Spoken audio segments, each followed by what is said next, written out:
Hey guys, this is Colton with 3D Mats, and today we're going to show you how to install our universal car roof rack. There's a lot of different ways that this can be configured depending on your vehicle, so hopefully we make it super straightforward for you guys and get you up and running here really quickly.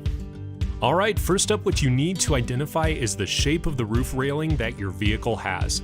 Note that you cannot install this roof rack if your vehicle has no roof rails or if those roof railings are completely flush with the top of the vehicle. Now, the roof rack comes with 4 types of clips to attach to your vehicle's railing, labeled A, B, C, and D. Consulting the manual shows that the shape of our railing will best match the C clip and D clip. The D clip was already installed onto the adjustable caddy, so we just needed to swap the A clip with the C clip by simply removing the screws. As you can see, there are various sets of hole widths, so make sure you install this clip into the set of holes that will allow the clip to fit the width of your railing. Next, remove each caddy from the crossbar by first using the supplied keys to remove the anti-theft cover.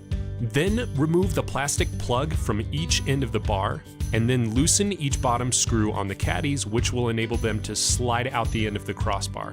Finally, you're going to remove the black rubber lining from underneath each crossbar. Now measure the distance between your roof railings. Make sure to subtract the length of each caddy from that measurement you just got. For us, it ended up being 6 inches total that we subtracted from our measurement. Now take that measurement and cut the rubber insert to length to ensure that the roof rack will fit perfectly onto your vehicle. Once you've reinserted the rubber strip, caddies, and plugs back onto the crossbars, lift them into place on top of your vehicle. They don't have to be perfect, just get them into place to make adjustments later. The recommended spacing for the crossbars is 36 inches to give you the best support for your mounted accessories.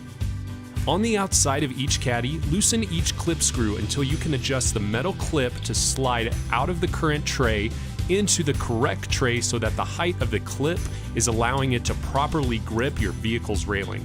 Then retighten the screw until snug and reattach the anti-theft cover on each caddy. Now you're all set up and you can attach any further accessories to the roof rack. So if you have any more questions about the universal car roof rack from 3D Mats, check the link in the description below. Thank you guys so much for watching.